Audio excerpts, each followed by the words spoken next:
Hey, how's it going, John? Welcome to the show. Thank you for coming.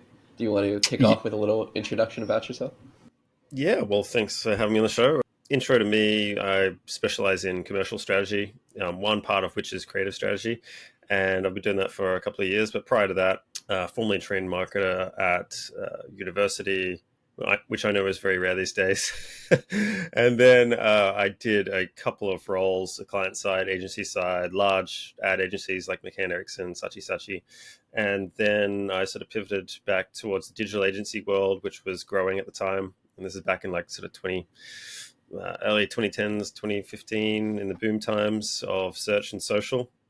Started my own digital agency, did a lot of dev work as well as promotional digital agency work, and then went to become a growth manager in San Francisco. Lived there for a while at a startup, and then came back to Australia, which is where I am right now.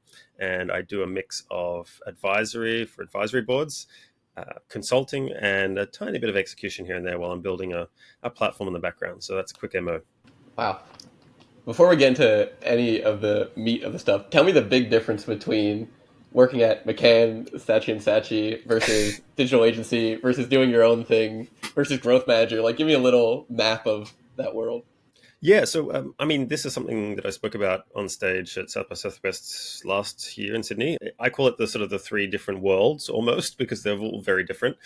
Look, I haven't worked in agency world for a while, but it's changed a lot. But these were large traditional sort of agencies. A lot of the buyers were broadcast media, even at that stage when digital was in its infancy. A lot of the money was in the media buy, which the majority went to TV, radio, billboards, those kind of things. And digital was this kind of like this new throw thing that nobody really understood. But I remember organizing, digital banner ads, buying directly through Yahoo, which is kind of weird. You wouldn't really do that now.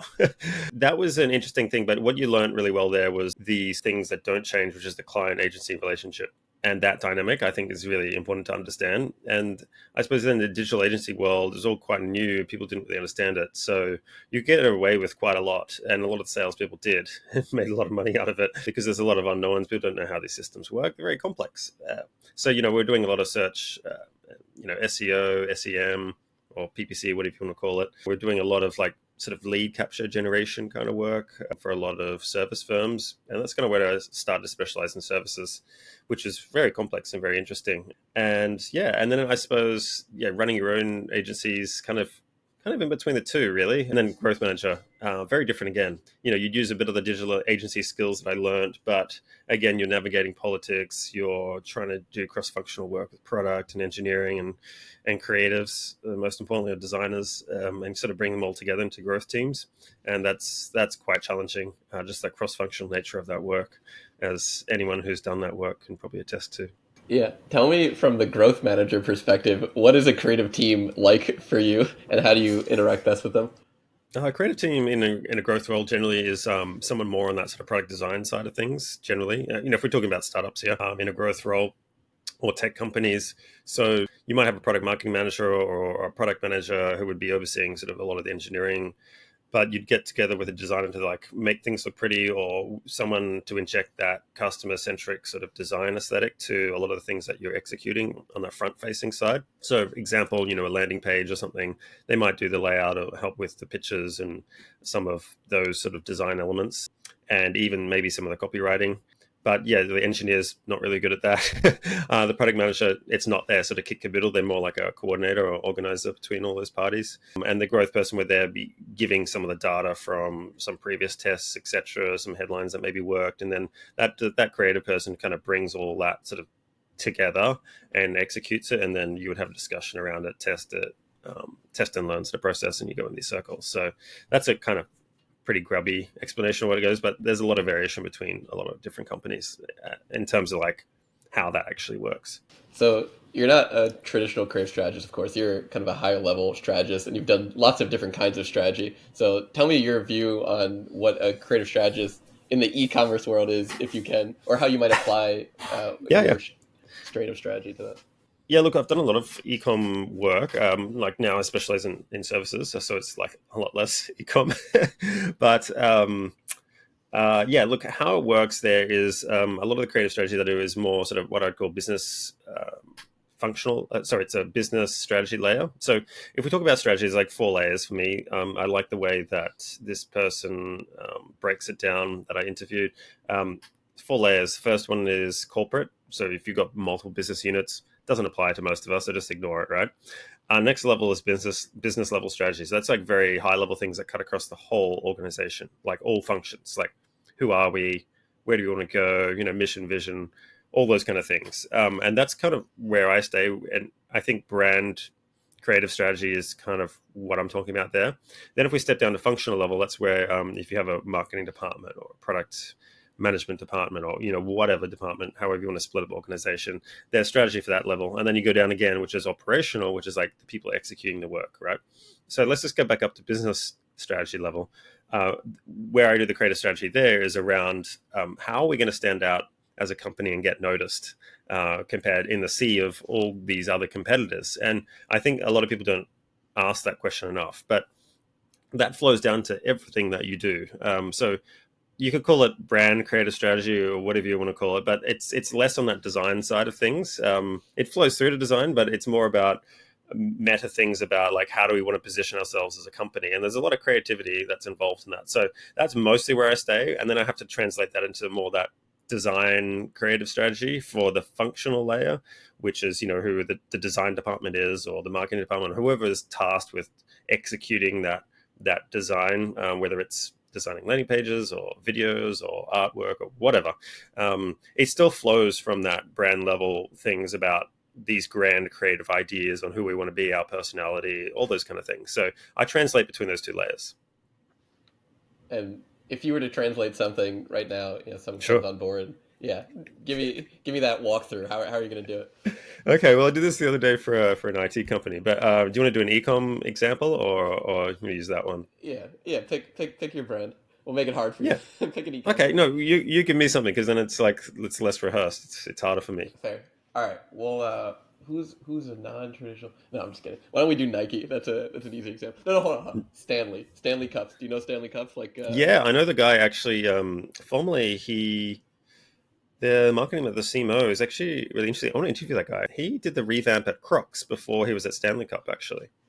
huh, So, the Crocs, the shoe wear brand, he yeah, was the yeah. guy behind that whole explosion there as well. I know how he did it, by the way, because there's a couple of articles on it, but really interesting, very grassroots. Let's just say that they were a pretty boring sort of cup company. How do we expand market share? They have a really good following with like contractors in the US, right? Who wanted high quality cups of things to keep hot or cold during the day when they're on the work site, right? The cup had to be somewhat indestructible because you're in a work site. So it has that sort of like very masculine design aesthetic. And I know what he did is that he went, okay, look, let's appeal to the non-traditional market. We've got to expand outside this cohort of customers that we're very well known for. How can I repurpose that and sell it to a different target segment? And that's exactly what it did.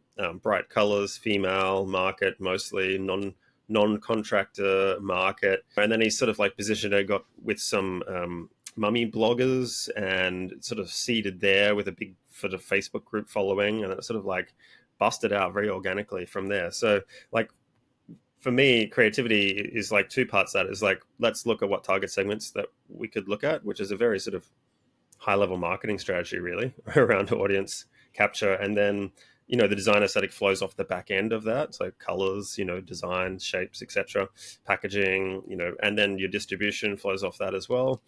So that's a creative choice as well, like, and then the channel, like Facebook groups, like how's the best way to target those people and see the following, like there's some creative thought that goes into that. So I know it's not like all visual design, but I think there's a lot of creativity that goes into those strategic choices. So that's the kind of brand of creative strategy that I do.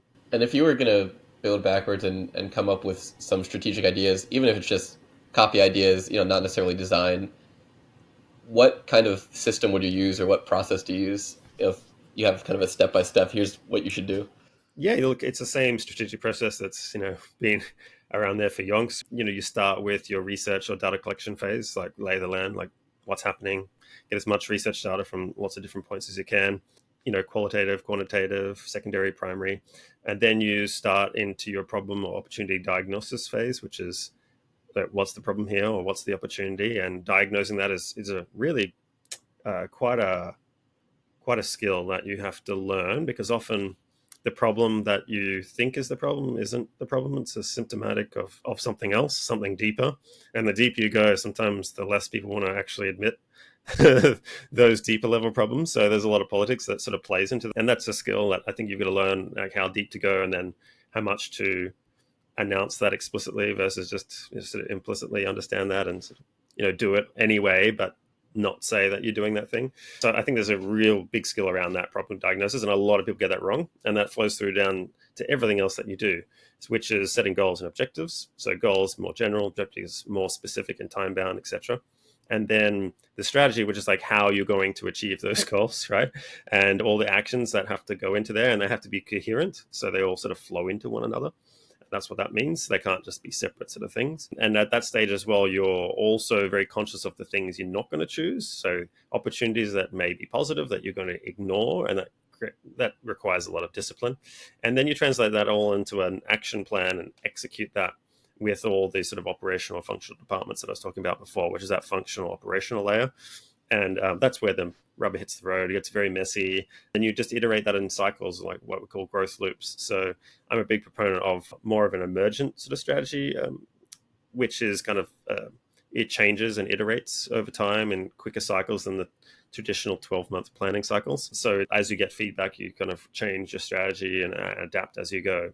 And that's the basic strategic process. A lot of people skip a lot of those steps and just go straight into execution, have an idea, bang, execute, see how it goes, measure, do that again. And they're sort of stuck on what I call the output trap, hamster wheel, which is that is churning out more and more work and sort of treading water, not really going anywhere or achieving much. Yeah, yeah, it's similar to just copying other people and not actually thinking through all of the strategic work to get to Yeah, the output, right? because it's all It's stuck. invisible, right? And I think that's the reason. It's like you don't win any political visibility points, but it's that discipline of process that's really important. So you need to get political buy-in. The organization needs to value that process. Otherwise, there's probably no point to it. So I can kind of understand why people don't do It sounds like you have some political stories from your day with working with big companies. it. Any bangers you want to share? I mean, yeah, I mean, we've talked a bit about sort of one of them, where it's like the better you are at your job. Like I said, the more you're exposing the actual problem underneath, the less people actually want to hear what it is. So, for example, you go into a lot of firms and like, oh, we have a marketing problem. So you go in and you're like, okay, let's have a look at this, and then you actually have a sales problem. Like people aren't buying it. Oh yeah, okay, that's a sales problem. And then I'm like, then you dig a bit deeper and you talk to the sales department, and then actually it's a product offering problem, right? Like the product hasn't been sort of packaged up well enough, or it's redundant, or you're in a sort of macro environment that's like saturated and no one actually really wants that anymore. The trend's sort of going against you, or it's faded or whatever, right? So then you have a macro market problem off the back end of a product problem. So like the deeper you go, and then if you go to management, go, well, actually, the market's against this, your product's old and shitty. You don't really have a marketing problem, and sales are trying to do their best, but also they're not very good. You're basically screwed. They're going to go, okay, you're fired, right? As a consultant, we don't need you. They don't want to hear that sort of honesty. So you've sometimes got to tiptoe through that diagnosis and just sort of put out the closest fire that you can. So that's that kind of like macro political tiptoeing that you got to do sometimes. And I think this is reflective of some of the marketing that you may see. I think a lot of marketing sometimes and ads come off the back end of like a denial about the true state of the market that product's in. You're in a declining market, so they go, okay, let's just make it look as if it's not. Let's do a big campaign. Let's put out some more ads or get on some channels, and that can create some political cover for the executives who sort of know that they're in a pickle, but they just want to appear like they're not. So a lot of marketing sort of stems off that gap. Aswath Dhamaradan, he's this NY Stern valuation or financial company valuation expert, and he has this really interesting recording. I think Companies Acting Their Age or something like that. Just YouTube it, and you'll find it, and it's really interesting. And I think marketing's very similar to that. He said like more value is killed by companies not acting their age. I think that's very true in marketing as well. Uh, so much to dig in there. Okay. I want to come to the product. Kind of you dig deeper, and all of a sudden the problem is actually the product is offering in the dead market, and they're dying, they're declining, and they don't want to face that reality, so they launch a marketing campaign. Is the solution then to actually be creative with your product and maybe innovate in the product space, and then you launch all the pretty marketing campaigns. Is that one Yeah, way yeah. to? So this is harder when you have physical products, right? Because the time to market with product innovation is a lot longer. Sometimes you need to go through regulatory barriers and everything, right? In services that I do a lot of work in, it's a lot easier. And I think this is like the area that a lot of people like fail to look at because it's actually really easy to like create a new service product because you've got the existing product architecture there of people and the service delivery systems and everything. It's really easy to just repackage things, split things apart, etc.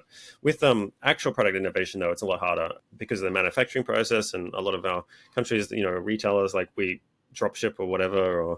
But I'm assuming that's like somewhat easy, right? And I know it's probably not, but anyway, I think yeah, there's a lot of things like you said. You don't have to change the product itself, but maybe the packaging of that product or the distribution channels of that product. So getting that sort of that marketing mix working in tandem together is a really interesting way to do it, and all those factors have to play into each other. So I had to sort of hark back to 4Ps, but like if you're trying to solve like the other three P problem with like the promotional P, it's not always going to be very effective. And if you look at them all in concert with one another, you get quite creative in terms of that.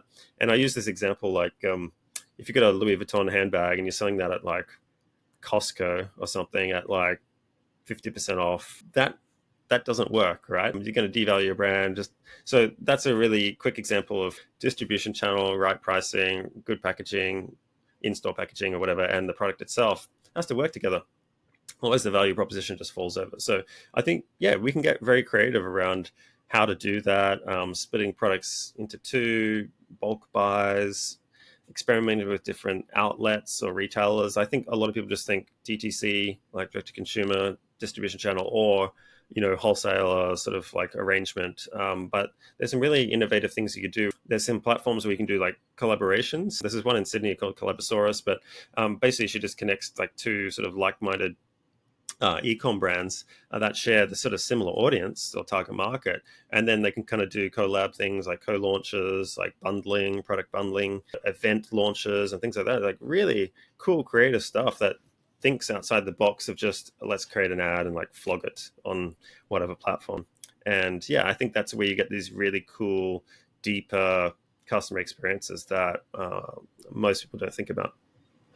Are there other interesting distribution networks like that that you Yeah, know? this is like what most people don't talk about, but like I think distribution product are the two like biggest levers if you want to grow any business. The reason people don't talk about it is because not you can't really visualize distribution networks, right?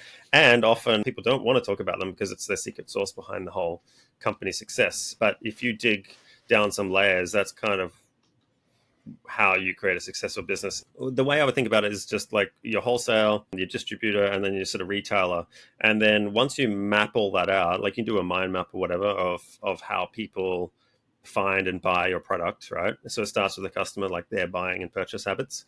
And so once you map all that out, then you can sort of figure out, okay, where are the big opportunities here? And then how do we incentivize different people in that chain to sell our products for us? And yeah, look, I can't really give you a specific example. You'd have to give me something there. But with Stanley Cup, for example, maybe they were just selling it like hardware stores like Home Depot or whatever, right? Traditionally, or through online stores. But maybe there's heaps of other intermediaries like, gift shops, news agencies, retailers, airports, which obviously they do a lot of. Airports are a really interesting place, actually. I can talk about some ideas with book retailing around there.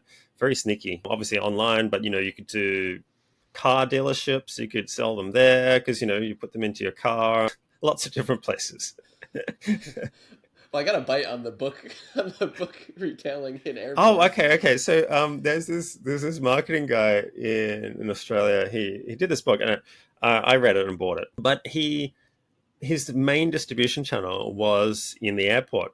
So he'd give it away because he's like reasonably famous and he works at this agency, and he does a lot of talks and he gives it away at his events, a bit of a thank you present or a win the prize kind of thing. But then his main distribution channel is in airports, and you can actually pay. Like this is not very well known, but you go past those sort of book retailers or whatever in the airports, all those gift shops that have the book section. You can pay to be the number one or number two or number three featured there.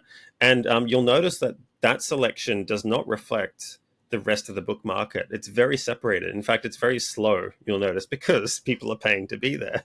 So like it'll be like years and the number one or two is this same book. I'm like, come on, like this is not a New York Times bestseller. So, and what you do is you get access to a more of a premium audience, right? People that have time at an airport, generally sort of high net worth individuals or executives, etc., will be sort of browsing, looking for time to read books. So it's a really good way of him targeting his target market, which are larger corporate executives for an advertising agency contract. So I found that really interesting. Wow. So he's laddering that up not just for the book sales, but to get actual clients as an agency. Yeah, he would also drop off free copies of his book in the airport lounges. So you know how the airport lounges have magazines or whatever? He would actually go into every airport lounge when he's like traveling around and just like put a pile of those books there. And what happens when people are bored, like looking for something to read? They like find this book, oh, that's interesting, and they start reading it. And he gets like sales from that as well, just by like shilling his books and just like dumping them in different airport lounges. Like, oh, that's interesting, because they don't put them away; they just put them back on the rack afterwards. Okay. So that's a creative distribution example for you. Let's talk about John for a minute. So Okay. you obviously are very talented and have a huge knowledge around strategy. What traits do you have that you feel like have rewarded you the most in the market, and particularly traits that you feel are unique or undervalued in some way? Well, let's just start with the creative process just in general, because I use this as a strategy all the time, whether it's like a design thing or something more like a distribution strategy or whatever, right? And I think it's just that exposure to lots of different interesting disparate things that you can do in your life. Example, I play music, I play guitar and drums and percussion, right? So I'm sort of like trained musician in a way. I like a lot of sports, so I swim, I do skiing a lot. More recently, gone to bouldering. Very interesting, actually. I've learned a lot from that, which is the sort of rock climbing, but you don't have a lead on it, so you just go up to 3 meters and do your thing. Philosophy, read a lot of sort of fiction and movies, which I got a lot of inspiration from. So I think, you have these other areas that are very deep in your subconscious, and you can sort of pull on those strings when you're creating your strategy and thinking outside the box or whatever you want to call it. But you can't do that without learning at somewhat depth a lot of these different areas, which are kind of interesting and sort of bizarre, but they come together in the end. So, for example, with bouldering, it's kind of like chess. It's a strength versus mind thing. So you have these different handholds and footholds and stuff, and you can use them or not use them. You can skip a couple or not if you're strong enough. They're a guide, but you can kind of create your own path up there in whatever method you want to. And of course, there's some techniques that you can use that make that easier. So if you have good technique, you don't get as tired, so you can do it easier. But also overriding all that is just brute strength. So if you're just really strong, you can just like go up it and use terrible technique and still make it to the top. So I think strategically, like the objective is to get to the top and double hand touch the top thing, right? You can do that in any way that you want. And those footholds and stuff and handholds are just a guide that someone has mapped out. And I like this sort of like technique and mind set, because you have to think you can get it. And if you psych yourself out, you won't get it. So there's a bit of that, because if you fall back, you kind of still hurt yourself a bit, even though there's mattresses. So like, especially when you're up 3 meters in the air and you're falling back on your head, it's kind of scary. So you're going to get over that.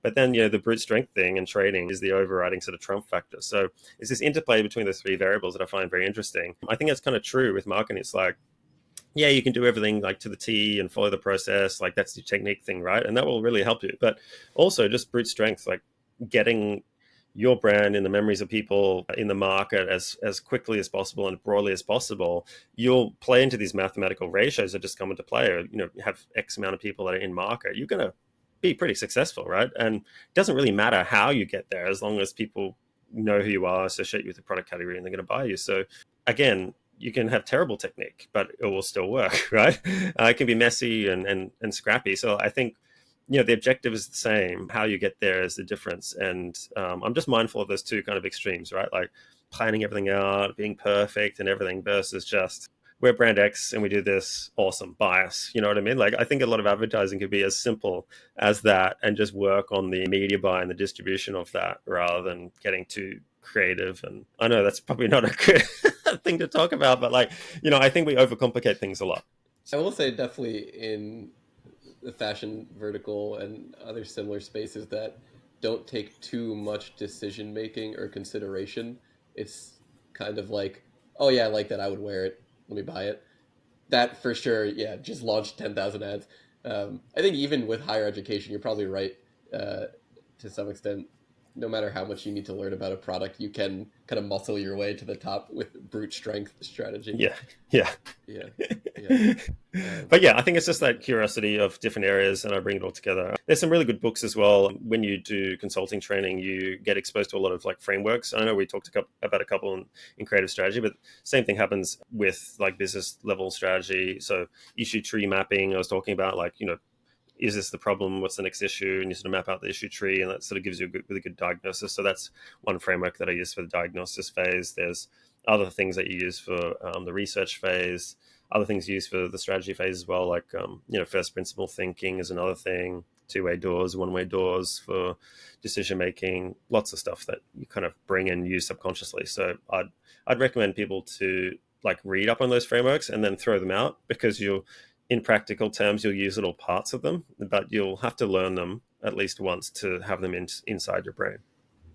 Are there any in particular that stand out to you that Yeah, you I think? use inversion a lot. And inversion was you kind of like flip the script, right? Where you sort of turn something upside down. So you take away the one thing you're thinking about and then remove that from the situation is another way of thinking about it. So I'll give you two examples. So I was working with this services company to sell very boring kind of like run of the mill, like IT services, right?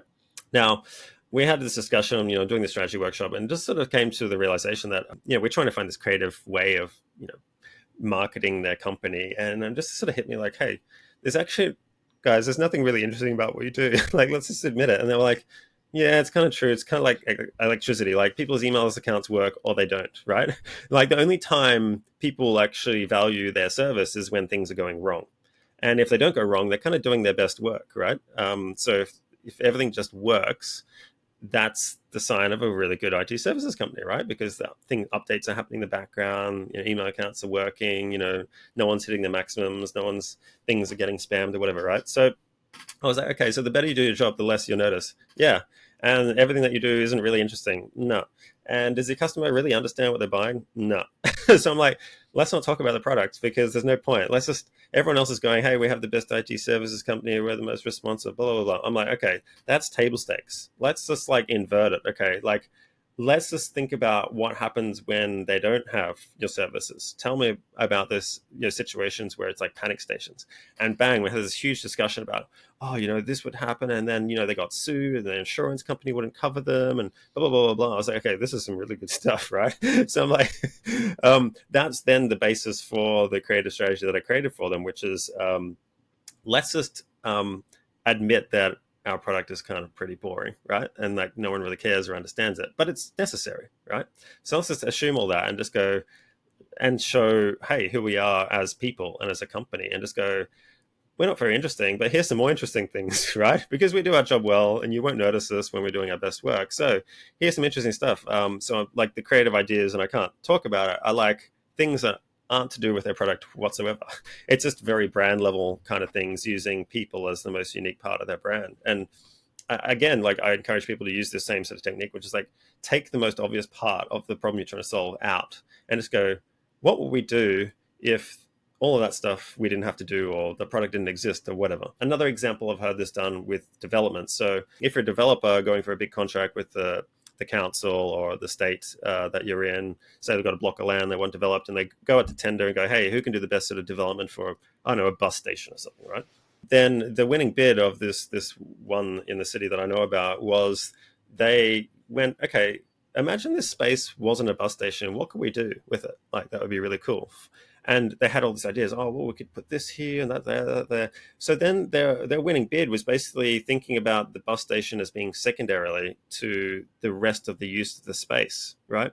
And it won because it was just a really cool idea. And the bus station like still fitted around the thing, but it wasn't a bus station to start with. It was a public area that was interesting, that people want to congregate around. And again, that's the classic use of inversion. So use that technique.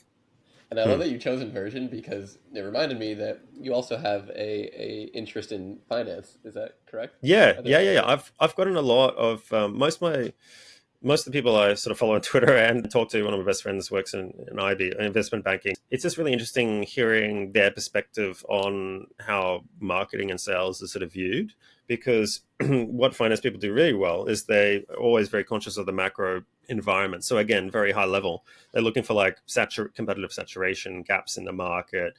How is this company going to compete with if it's saturated? Like, and they're very good at calling bullshit on things. They're very cynical people because in finance everyone's trying to sell something to you all the time, so they'll still like invest in things even if they know it's a bit scammy, just so they don't miss out on something in case it works out. But at the same time, they have a very good BS radar, and I just really like their perspective on the sales and marketing function. And I think if you're ever trying to get respect at executive levels, knowing how those people view the function is really important, because maybe a lot of what you're doing just doesn't really matter. And I know that's sort of like a tough thing to digest, but when you're ultimately convincing the CEO or the CFO, which generally are finance trained, right? So they know if what you're doing is working or not, because they can see the incremental uplift. So you're reporting on all these other sort of metrics that they really don't care about. And if you're saying, "Oh, we've got lots of brand awareness and it will come in time," they can call BS on you very easily, and they'll never say this to your face. They'll just fire you eventually, or just not respect you whatsoever. So you're always having to prove like incrementality above baseline, with conscious measurement of the macro environment. And I don't think a lot of uh, people in marketing are really sort of calculate their impact to that level. But that's the sort of benchmark if you want to get respected at executive levels. And anyway, hanging with finance people, very interesting. Do you think that's part of the reason why CMOs are the most commonly fired job? It's like Yes. they're over focused on brand and maybe aren't actually watching the financial incrementality. Yeah, I think it's twofold, yes, but also often they're brought in to be the scapegoat for that reason, because the executives know that they're kind of screwed, right? So who's going to be the fall guy? No, marketing is a good target, right? Marketing and sales. I mean, you see this with like every company, maybe Tesla right now. Speaking of Tesla, do you have any predictions about the future of the marketing space, the tech space, the physical product space? DTC's sort of as a distribution channel, or like that concept of an e-commerce DTC is waning just because of the acquisition costs. So I think DTC companies that are sort of heavily reliant on particular sort of digital channels for acquisition, you're probably seeing the yields of those decline quite considerably, to the point that the unit economics isn't really working out. A lot of the ones that I'm talking to are sort of in this awkward phase of denial around that. And the good ones have already sort of branched out into different channels and experimenting with that. And I think, their preferred channels like, Google search and social are still important, but the winning ones now are branching out into more omni-channel sort of distribution strategies. So they have physical stores or wholesale networks that are physical, as well as DTC, and sort of like expanding out that, because your distribution channels are also like promotional and brand building vehicles, right? And I think a lot of people forget about that. Like they are a channel within themselves. And then they're also experimenting with other sort of, I would say, traditional channels like direct to mail, more physical events and things like that. So I think sort of mixing that digital traditional channels and then widening a distribution network is kind of where modern e-com brands are really winning right now. Yeah, that's going to be an increasingly competitive space. The people with the strongest sort of moats will win. So your moats are going to be the things that are really hard for others to compete against, which is distribution or brand. The product thing is pretty table stakes because everyone buys from the same Chinese mint or Vietnamese or whatever manufacturer, right? So it's very easy to spin up a new brand. So like, think more about what are the defensive moats that you can kind of create in your business model. In terms of moats, you would say that distribution and experimenting on distribution channels or distribution in general is the way to go. That's the way to win. It Yeah, feels. yeah. I mean, there's this really good podcast, if I can name drop one, called the Acquired Podcast. The Costco one's really interesting if someone wants to listen to it, like how a retailer creates a moat. And the way they do that is through membership. It's through the cheap pizza and hot dogs you have right at Costco. But it's a number of like 9 or 10 different elements that create their moat. And if any one of those doesn't exist, the whole model kind of breaks down almost. It's really fascinating. They don't actually make that much money on the actual products. Like they make most of their net profit off the memberships, right? And the food is just to get them in the door. So I think it's a really good thing to study because it will help you think about all the different ways that is very conscious of the customer and what their needs are and how to hook them back in and loop them back in and sort of take care of them. And that's very paramount in that strategy. So I'd listen to that one if you have time. It's really, really interesting. But yeah, just think a bit more broadly. I think when you create a strategy, like, and that's what I'm saying. Like, you can be doing a lot of creative advertising design, but yeah, also think about different channels and executions, like the Stanley Cup guy or the Facebook Mums group. Like, that's maybe it doesn't create a lot of ad design in that, but still you need to be able to pitch them something. You still need to give them collateral to help sort of co-promote things. So it's a bit of a more friction thing. So if you want to create a moat, you want to do things that are really hard to create because they're really hard to copy. So if you have low barriers to entry with the thing that your idea is, then it's not going to be a very sustainable sort of moat. It's going to be very temporary. If you're a brand new brand launching, you're trying to make the next Costco. What do you do? Oh, geez. Like retail, like supermarket retail, or It could be any kind of brand. You're a new brand. You just launched. Tell me how you're experimenting with strategy, with distribution to maximize the chances that you survive. well, it's a hard one. It's very contextual and specific, right? So to do it well, but I mean, just go through the strategic process, like talked about, like research your target market, understand them really well. So that includes like actually talking to customers, like one on one, like we're doing now, in depth qualitative research. Observe them in a buying situation. So observational research is another one that gets skipped a lot in tech as well, but it is the key to the lean startup method that was overlooked anyway. But they used to do product observation testing, so they'd see someone using the tech in real time. But again, go into a store and just like shadow people and just go, okay, they go up to a shelf with all your product category and like, how are they choosing? And just like watching them is fascinating. And then you can always go up and ask them questions. Okay, so why didn't you choose that one? Or like blah blah blah. And you'll get really, really good feedback that you won't get from any other research method, just from those two things, right? So that should be your mainstay. And then off the back end of that, understand all your competition and map out all their positioning. Try and find some white space, right, that you can kind of own. And I think that's really important at the beginning. Positioning and product differentiation is always a bit of a short term like moat, right? So it's not sustainable, but you need to do that at the beginning because you need to sort of get cut through in a crowded market. So I'd start there. Be innovative with your product and product packaging because you can at the early stages, right? You don't have these huge product runs, so you have a bit more flexibility there. You have less people suing you, so you can probably like trying to be a bit more experimental with those things. Find out like a formula that works. Just focus on one marketing channel, like for now, because you have limited resources, right? So like ignore all the others and just do one really, really well. I find most people spread themselves way too thin and overextend themselves in terms of resources and capability. So the beginning focus is key. Get a win and expand out from there in layers, and that's the hard part. So I think beyond digital channels sometimes as well. I think it's really important.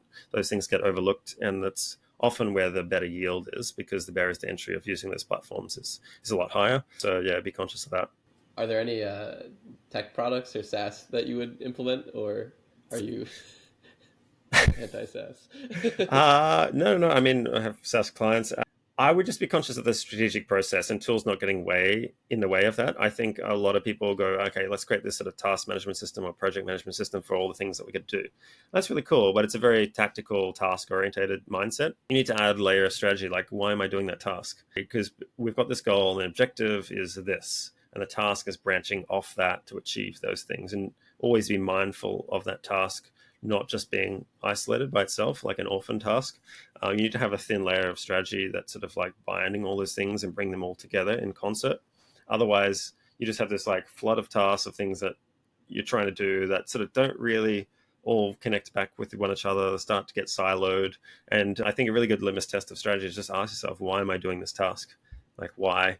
And if you can't answer that, and you can't answer that back towards the business goal, then there's no real point to the task. And I think that's a good way of getting you outside that output trap. So let's be mindful of SaaS maybe pointing you in the wrong direction. Efficiency is not effectiveness, right? So just be really mindful of that when you're using your tools. You have a lot of deeper and unconventional opinions. What is the most controversial thing that you believe right now that no one else is talking about or believes in? That useful. Yeah, so advertising is not the strongest lever for business growth, right? Like I said before, product distribution is like the big two, and the sales department, right? That's your core, really. And again, I would split advertising to paid and unpaid, right? So like your unpaid and shared sort of media is probably stronger again than the paid side of things. So I think a lot of people mistakenly believe that, especially if they come from advertising, which you make all the money selling the media by because it's the most scalable thing of, like it comes from a vendor perspective selling media. It doesn't come from effectiveness. So it's important and it can extend things, but it shouldn't sort of be compensating for things. It should just be like a nice sort of boosting layer on top of everything else working. And I think a lot of the time people believe mistakenly that it's the key to everything, and it's really not. I wouldn't be starting there at all. So yeah, that's probably controversial, and it's not the best way to build a brand either. The best way to build a brand is for someone to buy a product and use it. That's the strongest way to build brand because that's set in the memory, usage, behavioral conditioning happening,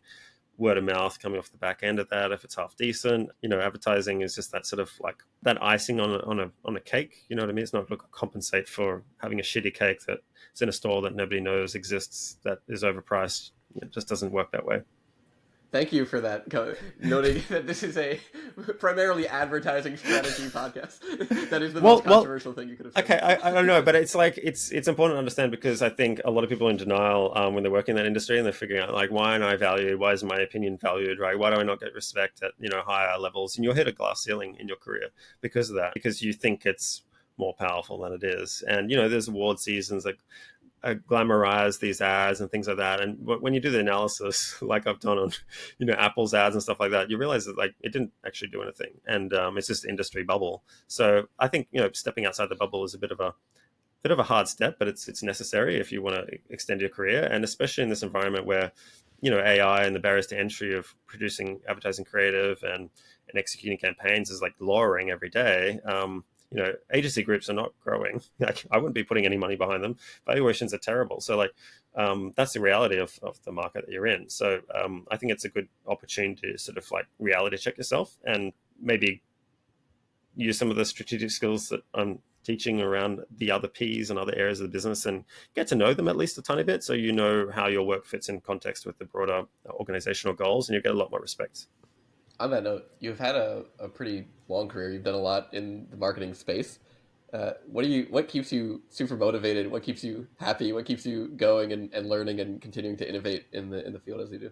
Interesting people. I mean, I like problem solving, right? So I'm always hit with like pretty hard problems to solve, and sort of I think the thing I like the most is like creatively thinking about how to solve those because there's so many different things that you could do, right? And that's a really interesting way. I have when I'm doing something really boring like walking or swimming or something, just doing something monotonous, I come up with these crazy ideas that like will actually work, and that's really fun and that's creative, and I think that's the thing that keeps me going. The rest of the work I do is actually pretty boring, right? There's a lot of politics and like navigating different people and trying to get them on board and aligning them, and that takes forever. What keeps me motivated, I suppose, is all the other stuff that isn't sort of work related. Having a balance in life is really important.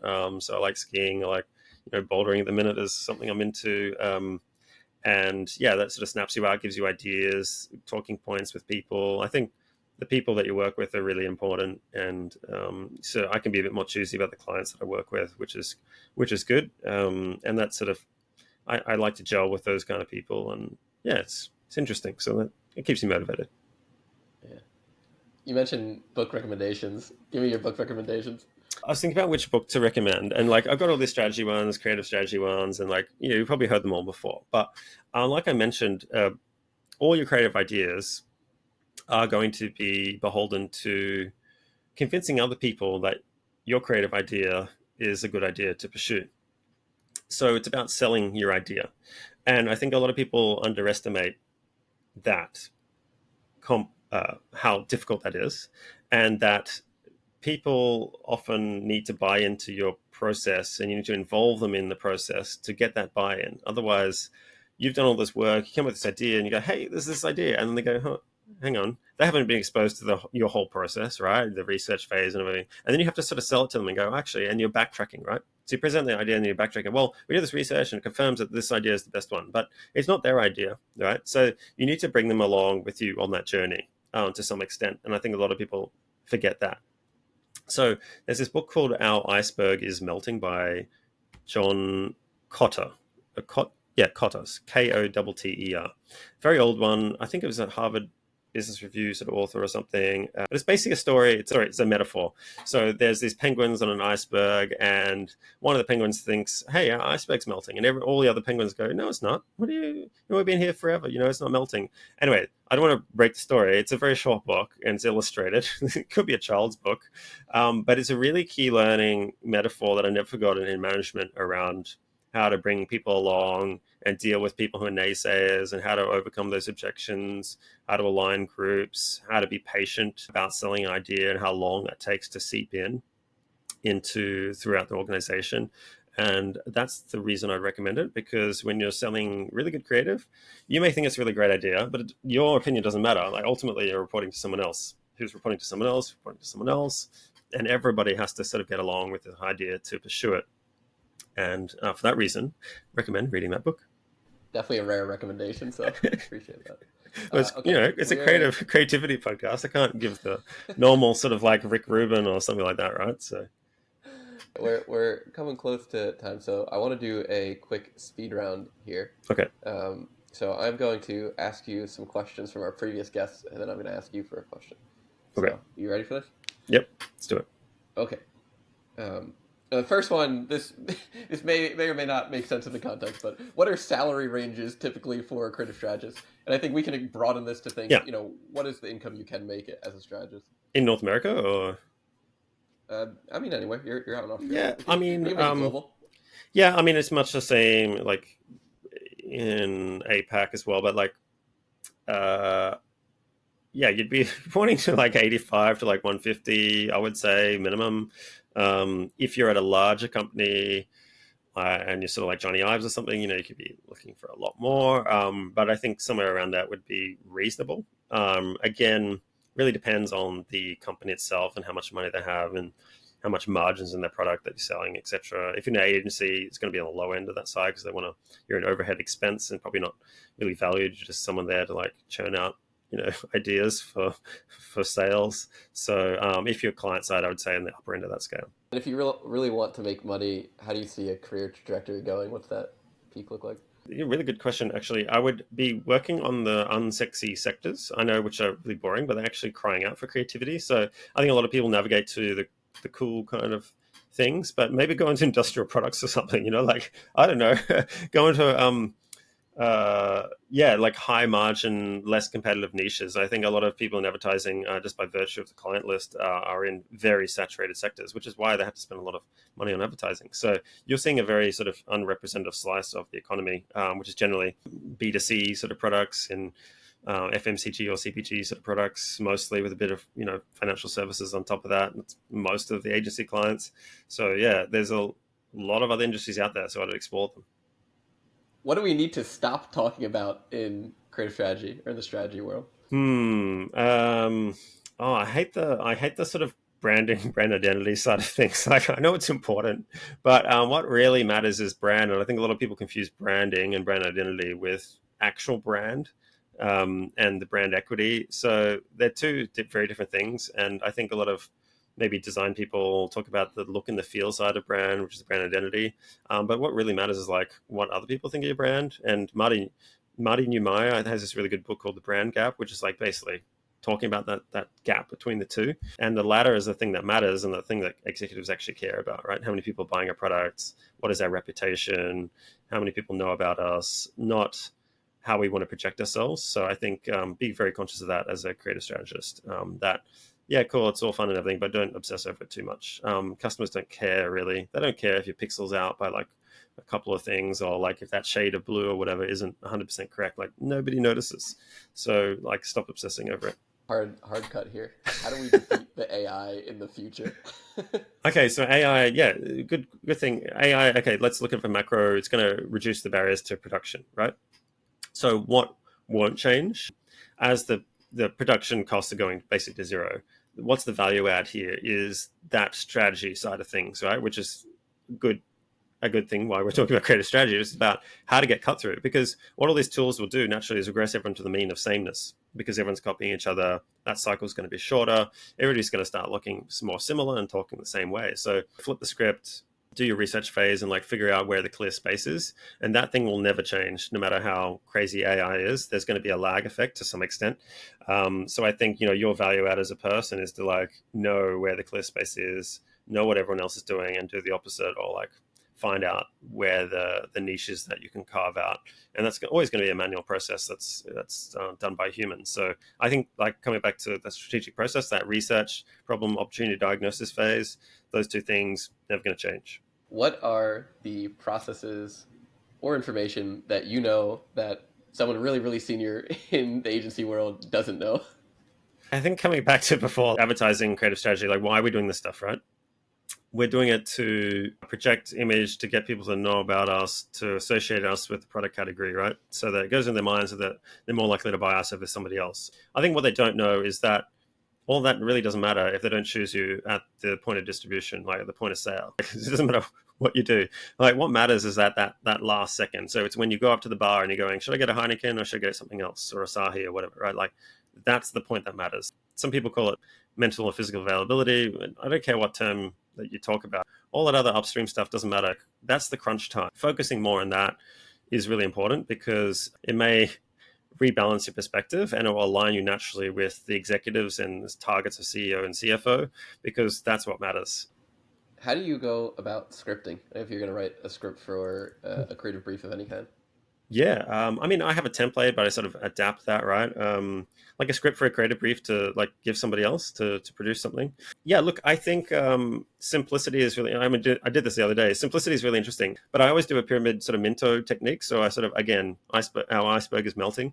Like, why are we doing this? And you start from the sort of the general construct, and you sort of go down to more specifics. And I always leave room for interpretation of the person. So give them the background as succinctly as possible, so to contextualize them, but then give them enough creative freedom at the back end to come up with an iteration off the back end of that. So Minto pyramid, and then just write in plain words as succinctly as you can, concisely as you can. And concise doesn't mean long or short. It just means like no fluff. And that's my kind of macro recommendations there. But again, I don't write as many as possibly you do. This is a special question. You have unlocked a bonus question, John, because you are a LinkedIn influencer. And we had a guest on here who wanted to know more about how to become a LinkedIn influencer, or more importantly, how to really build an audience on LinkedIn. To answer that question, you need to understand how modern social media organic algorithms work, right?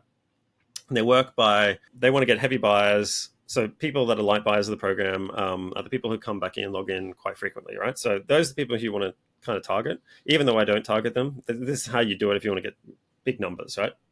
So you target what I call the midwits of the LinkedIn. So they're like the people who are underemployed, have a lot of time in their hands.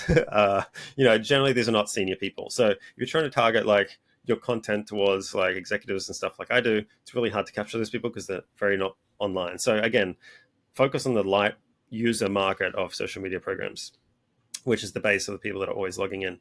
Then come up with a topic. So keep your niche and don't go outside that, because you want to be known as that person for that thing, right? Again, product category, brand, product category. Again, this is not what I do. So I don't pander to the algorithm. So like, anyway, but this is what I do to rack up numbers. So number one, target light users. Number two, be very defined in your product category. And number three, do research. Some other people in the category. You can use lots of different tools to find out these things like Tapilio, etc., to figure out some basis of content. Create your kind of content buckets. Maybe there's like three sort of content buckets that you want to sort of stay within, and then you can iterate off those general themes. And then I would mix that with like personal anecdotes and observations in real life that people can like relate to. So the key thing is understanding your audience. You want to play sort of confirmation bias to your advantage here. Like, don't challenge their thinking. Just give them examples where they go, yes, that's right. Oh my God, that's happened to me. That's the sort of content you want to create, right? Like, hey, the other day I was in the office and like Jenny in HR said this, but actually like, that's not the way you do it, blah blah blah. And people are like, oh yes, oh, that's so annoying, like all those little office gripes or things, or problems, like I said, not getting respect from the executives. Like that shouldn't be it. Marketing should be really important, like blah blah blah. If your CEO doesn't get marketing, they're an idiot, like leave or whatever. Like people will respond to those kind of posts. So again, use confirmation bias, don't challenge people's thinkings, Brandolini's law. And then what happens with the social media algorithm is that it wants to keep people in a bubble. And if one post is successful, there's a bit of carryover effect to the next post. So you want to sort of like use those posts as laddering. And there's going to be a trial and error in that. But if you get a successful one, try to follow up with another successful one and another one and another one and another one. And that's where you get this sort of like compounding effect happening. So try to leverage that. And that's the weakness in the algorithm. The other one is I try to encourage people to tag other people in the comments. That's one of the hugest engagement factors right now, rather than likes or even comments. It's the tag another person, like, check this out. That's the stuff that spreads. So yeah, engineer your posts for those actions and you can't go wrong. And you mentioned you're in the beginning, especially. Oh, I don't do this part. I don't do this part because I have this higher end market that I'm targeting. What do you do that's different for those people? Yeah, look, I kind of do a mix. So I try to bring along people that are maybe a more junior, and show them some more higher level thinking, because everyone wants to sort of like move up the chain in an organization. So I still get a bit of that base, but I don't get the same engagement from those people because they're like, that's sort of like new, or that's not what I've been doing, so it doesn't always go well. But I have a lot of ghost followers, so people who like read it but don't comment or share or whatever, right? And then the executives come in every now and then, infrequently, but they still like things and share it. So I sort of target more SME sort of executives as well in that. So like founders or like smaller business owners and stuff like that, because it's the same thing that more corporate people will be dealing with, but they're just a bit more active. And that's why I get most of my followers like founders, managing directors, owners, CEOs, executives, those kind of things. And then secondarily, it might be marketing managers or like specialists underneath that. What are your values in work, or your ethics, if you have ethics, the foundation of those? Well, I actually studied ethics. We had to do this law, business ethics at university. I think just more generally, in the past, I've underestimated the importance of alignment with the people that you're working with. So again, you can be choosy later in your career, start your career maybe less choosy, but you'll find out that you do your best work, and things like happen the way you want them to happen, that you're more comfortable with when you're working with somewhat like-minded people, or like cultural alignment. Maybe there can be a bit of friction, right, between the people you're dealing with. That's very natural. But like, I think I'm just a bit more choosy about filtering out those mindset people or the cultural mindset of the organization before I sort of contract work with them. And you'll notice this is really important, because that flows down to everything else that you do. So you might have a problem down here, but it's all flowing from this mindset of this culture that you just don't really align with. So I'm just really mindful of that now. What I'm looking for in my values are like people that have a growth mindset, and those are people that I get along with the most. I did this interview with Sean Ellis, this growth hacking kind of guy, really interesting guy, but he did the same thing. It's like, look, I have engagements where, I'll humor them, and it's kind of pretty short engagement, because I know that they don't have the resources or the mindset or sort of perseverance to like actually do the thing that I'm recommending they do. And it's like, I keep those engagement shorts, and then, I filter those out, and, would be nice and cordial to them, but I just know it's not going to work out long term. So then he does all this work with the more ones that he knows will have the mindset and will stick with it. And I think that's kind of true in any work that you do. Just be mindful that there's going to be those two kind of buckets. Yeah, don't personally invest too much emotions into that first bucket, because it's not really going to go anywhere. It's going to be a very surface level. So, and put your heart and soul into the ones that you really align with, the people that you really get along with, the organizations that are going somewhere that you kind of like, and balance the two out. I think that's some good advice there. What question do you want to ask future people on the podcast? Ooh, I would ask you've got the contrarian one, which is the Peter Thiel question, which is a good one, which I ask as well. Like, what is the thing that you believe in that everybody else like doesn't or disagrees with you on, or something that you can prove otherwise? That's always a good one. I think maybe if you started your career again, what would you do? I think something like that it sort of gets rid of all the legacy baggage that often you're very attached with. And then if you sort of take that zero-based planning approach, like, hey, right now, for the future, what would you start doing? And that can be a really good sort of reflection tool. So maybe that one. I love that. John, if you had to start your career over, what would you do? Oh, geez. I would probably start in a completely different industry. I was going to be an economist, actually. I'd probably go down that path, actually, instead. I would, I would, I would not pursue interesting categories. I know this is a bit like Scott Galloway, but I would not pursue all the cool, fun kind of industries to work in. I know, which is really hard when you're younger, right? Because it's like where you think you get a lot of your enjoyment from, and it is true. It is fun working there, but you'll never get paid a lot, and they're very saturated, very competitive. So I'd go into more of those boring areas and try to make them fun instead. I think that's more interesting, and it's going to be a harder slog, but you're going to get paid more, get better career longevity. Oil and gas, finance, something like that. You know what I mean? Like mortgages. I don't know. I think there is perception that like working at those companies could be kind of in those industries pretty boring, but you can make your own fun, and you can do a side gig that is your creative outlet. Yeah, that's some of my maybe some of my own regrets pursuing the fun stuff. It seems like you have a lot of fun in your life, so. Yeah, on the side mostly. uh, so, two last questions. Okay. One, completely out of left field, but do you think that humanity will ever achieve immortality? Ooh, that's a good one. I mean, I think biologically there's a lot of design in our bodies that is like finite in a way. So I think it's going to be very hard. Maybe we could extend it out, decades, maybe from 100, 110, 120. Maybe. I mean, there's some pretty crazy stuff happening, but I don't know, to re-engineer a whole organism that's sort of like not engineered from the grassroots up to be living forever is going to be a struggle. So I'm skeptical, but open-minded. Unlikely. And if you had a message for the world that you could send everyone, what would that message be? And I have a follow up for you. Don't believe in platitudes.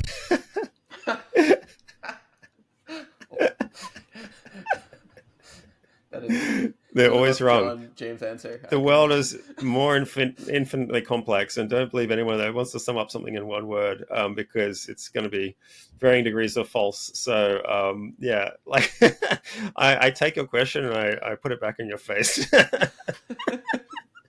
Well, my follow up was how would you market that message so that everyone in the world can see it? Okay. Let's try it again then. Okay, I think this is the coolest thing is that um, never underestimate the power of the market and the futility of your ability to like affect that market. It's really, really hard. The market forces are always going to win, right? So you can legislate things and distort markets temporarily, but ultimately the force of the market wins over. And this is like everything. So you might have political persuasion around this, and the market's going to like people vote with their dollars, right? So your how do you affect that is not trying to get angry about why the state of the world is like this in this market or whatever. It's more to affect the minds of people so that they change their voting dollars on that thing. And I don't mean voting dollars in like money per se. It can be like voting for a political candidate or for like, your, veganism or whatever thing that you think should be changed. Like your battle is with the market, not with your own idea. And it's about convincing other people enough people to change their ways, and that's the way you would start pragmatically. So the market wins every time to a certain extent. So like start there. All right, a $0 marketing budget. How are you telling the whole world that? Well, very difficult. But like all ideas seed from a very small amount of people. If you look into memetics, it's one or two people that all trends start from. So yeah, big things can happen. They just take a lot longer than I think you realize when you're younger. So be patient. Some of the most complex things you might want to change will take the longest. So yeah, but it all starts very small. So get started. Love that message to finish us off. Tell me, where can we follow you? What services do you offer? What do we want Yeah, to tell sure. people about John? So most of what I do these days is I work with executives on an advisory. So around, they're working with agencies or creative strategists or whatever, and I'd sort of give them independent advice around and that. But I do some consulting around strategy. One of the 9 areas that I do is creative strategy, just kind of why we're talking. The other 8 areas around, product strategy, brand strategy, positioning, data, research, channel, media strategy, distribution, all that kind of thing. And I bring it all together into a business sort of strategy model, but there's 9 elements, and one of which is creative and messaging strategy, right? Which is really important. So that's kind of the work that I do for businesses to help them grow. And I talk grow from commercial sense in terms of monetary value. And that's the kind of work that I mostly do. But yeah, if you want to follow me around strategy, how to think better, how to understand how companies and businesses grow or don't grow, and the dynamics around that, LinkedIn, you'll find me. Just search for John James there. Twitter, a dose of John, and then Champagne Strategy. No, Champagne. Hang on. What's my Instagram handle again? Champagne Society, sorry. I'm on Instagram, which I post about champagne. So if you want to learn about wine or whatever, go on there. Those are the 3 big ones. Otherwise, you can join the newsletter. Go to my YouTube channel, Hybrancy YouTube channel. There's some really good clips actually with someone with you in it as well, which little snippets, and I've categorized them to different areas of strategy. So if you're interested in creative, go to the creative playlist, and there's heaps of really cool little snippets you can get from there. So yeah, there you go. Thank you for coming on the show. Appreciate it. Thanks.